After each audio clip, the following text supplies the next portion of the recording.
Winter did not forgive mistakes. Long before insulated jackets, electric heaters, weather forecasts, or emergency rescue teams, ancient people survived temperatures that could freeze exposed skin, seal roads beneath snow, and kill entire households before spring.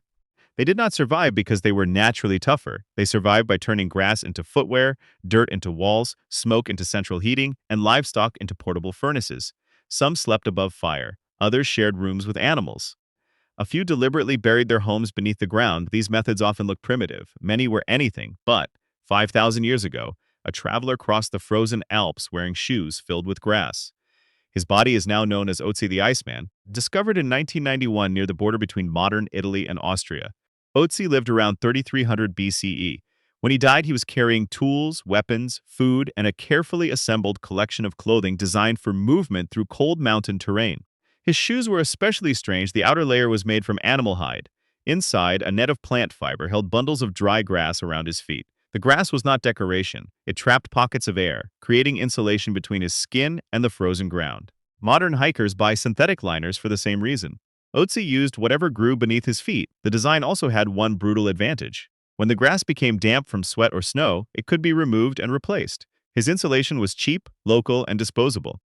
The rest of his clothing followed the same layered logic. He wore leggings, a loincloth, a coat made from strips of hide, a bearskin cap, and a woven grass cape that may have helped shed rain and snow. None of it matched, all of it worked together.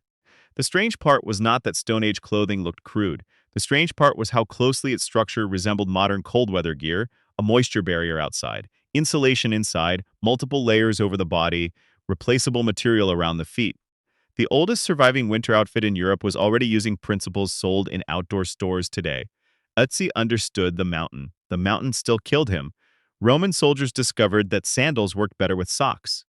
Popular images usually show Roman troops marching through every climate in open leather footwear, bare legs, and short tunics. The empire itself left a less heroic record. At Vindolanda, a Roman fort near Hadrian's Wall in northern Britain, archaeologists found wooden writing tablets describing the ordinary needs of soldiers stationed in a wet, cold frontier. One letter mentions socks, sandals, and undergarments being sent to the fort. Another Roman serviceman asked his family for felt socks because his current footwear was failing. This was not imperial propaganda. It was a freezing soldier asking for warmer feet. Roman armies adapted their equipment to local climates.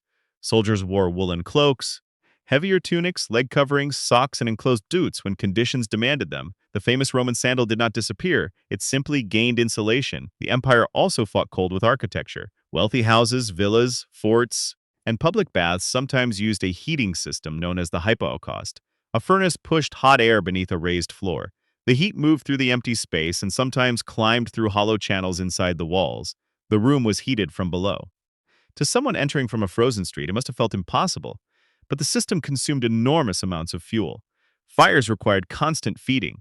Workers or enslaved laborers maintained furnaces in cramped service areas while wealthy occupants enjoyed warm stone floors above them.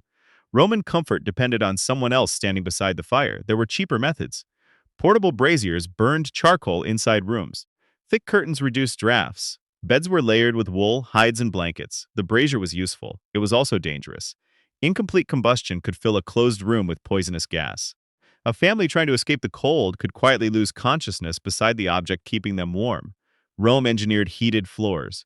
Most Romans still shivered. In northern China, people turned the bed into a furnace. The system became known as the Kang, a raised masonry platform used for sitting, working, and sleeping. A fire burned in a connected stove. Instead of sending the hot exhaust directly outside, channels carried it beneath the platform before releasing it through a chimney. The bricks absorbed the heat. Hours after the fire weakened, the platform remained warm. This solved several problems at once. Fuel cooked the family's food. The same fire heated the sleeping area. People gathered on the platform during the coldest parts of the day, concentrating body heat in one place rather than warming an entire building. The family did not heat the room first. They heated themselves. Sleeping on a masonry platform may sound uncomfortable, but bedding created a barrier between the body and the hard surface. The heated mass released warmth slowly and reduced the amount of fuel needed through the night. The arrangement also shaped domestic life. Meals, conversation, sewing, childcare, and sleep could all happen on the same warm structure.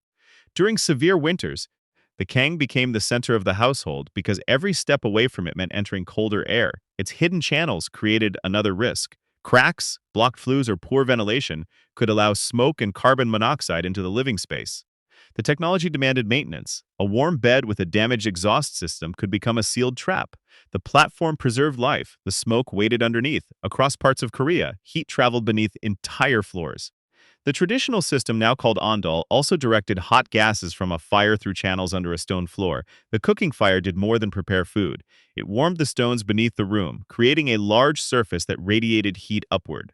People slept and sat close to the floor, where the warmth remained strongest. This changed furniture, posture, and the layout of the home. A raised chair would have moved the body away from the heat. The floor itself became the valuable space. The system was efficient because stone stored energy. A brief but intense fire could warm the floor long after the flames declined. It was also difficult to regulate. Too little fire left the room cold. Too much could overheat the stones, damage the structure, or make parts of the floor unbearable.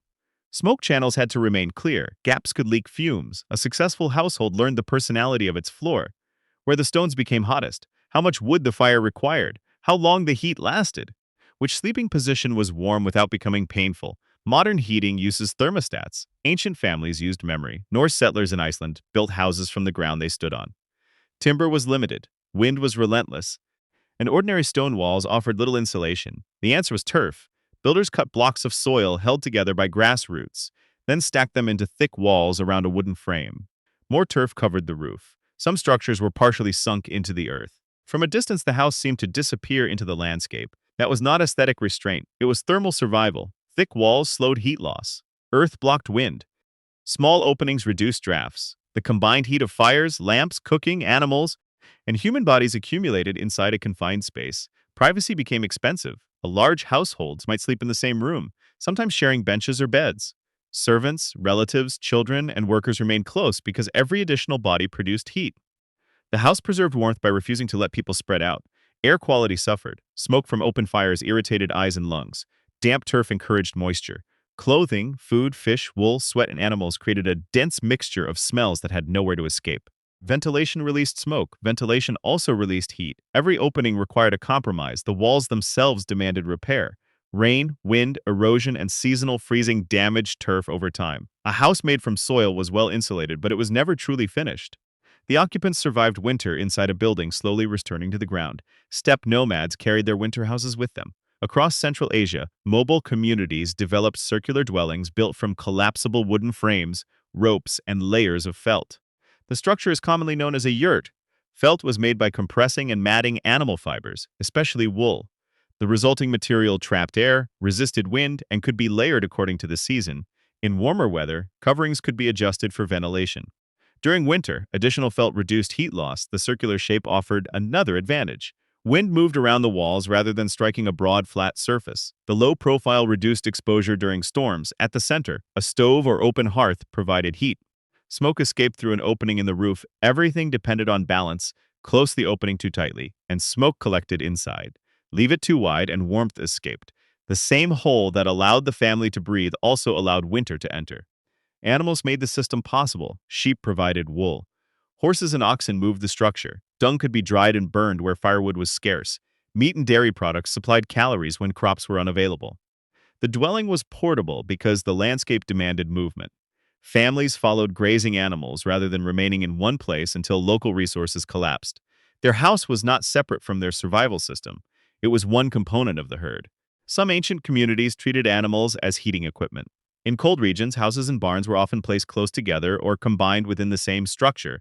Livestock generated heat continuously. Cattle, sheep, and goats warmed enclosed spaces simply by breathing and digesting food. A stable beneath or beside a living area could raise the surrounding temperature. Humans gained warmth, animals gained shelter. Walls and roofs were shared. The arrangement reduced construction materials and concentrated every valuable source of heat. It also concentrated disease. Manure released moisture and ammonia. Parasites moved between animals and humans. Flies, rodents, and contaminated surfaces followed. A household could survive the temperature while weakening from respiratory illness or infection. The animals were warm bodies. They were also food reserves. During a severe winter, livestock represented stored summer energy. Grass gathered from fields had been converted into milk, fat, blood, and meat. Slaughtering an animal provided calories, hides, bone, and fuel. But every animal consumed reduced the herd available for spring. Eating too early protected the family and destroyed future wealth. Waiting too long risked losing both the animals and the people. Winter survival was accounting performed with living bodies. Fat became more valuable than flavor. Ancient winter diets often prioritized foods modern consumers might avoid. Organ meat, marrow, rendered fat, fermented fish, dried meat, blood, and heavy broths. The reason was simple: cold increased energy demands.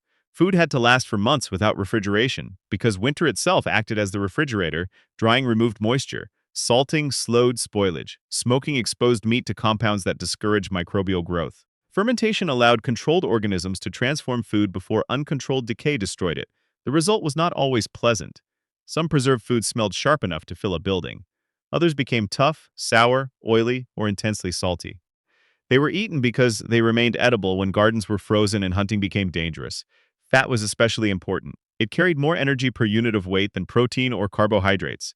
Animal fat could be eaten, burned in lamps, used to protect leather, or rubbed onto exposed materials to resist moisture. Nothing was wasted because waste in autumn became hunger in February. Bones were cracked for marrow. Blood entered soups or sausages.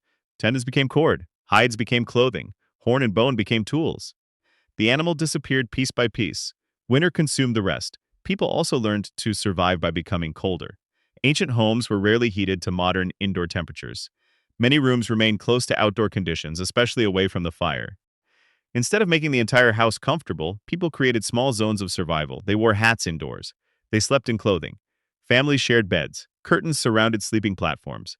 Blankets, hides, straw, and wool reduced the amount of air the body needed to warm. Daily activity followed the sun. Work requiring light happened during the brightest hours. After darkness, families gathered close to heat sources and reduced movement. The body burned fewer calories when unnecessary tasks stopped. Winter narrowed the usable world. A household might occupy only one room while the rest of the building remained cold. Water froze indoors. Stored food hardened. Metal became painful to touch. Comfort was not the objective. Continuation was. The most effective secret was cooperation. No single invention defeated winter. Survival depended on a chain of preparation stretching across the entire year. Wood had to be cut before snow blocked the forests. Grass had to be dried before it could fill shoes, roofs, mattresses, and animal stalls. Wool had to be cleaned, spun, woven, or felted. Meat had to be preserved before it spoiled. Buildings had to be repaired before frozen ground made construction impossible. One failure spread into the next. A poor harvest weakened the animals. Weak animals produced less milk. Less milk forced families to consume stored grain. Reduced stores made late winter more dangerous. A damaged roof soaked bedding. Wet bedding increased illness. Illness reduced labor. Reduced labor allowed fires to die. Ancient winter survival was not a dramatic battle against one blizzard. It was hundreds of small tasks completed before the blizzard arrived. Grass inside a shoe, smoke beneath a bed, soil stacked into walls, wool beaten into felt, 8 soldiers sharing one tent. An entire family sleeping above the same hidden fire. These methods appear bizarre because modern technology separates people from the machinery, keeping them alive. Heat arrives through vents. Insulation is sealed behind walls. Food appears in stores regardless of season. Ancient people saw the system directly. They carried it, fed it, repaired it, slept on it, and sometimes died from it. Winter never became safe, it only became manageable.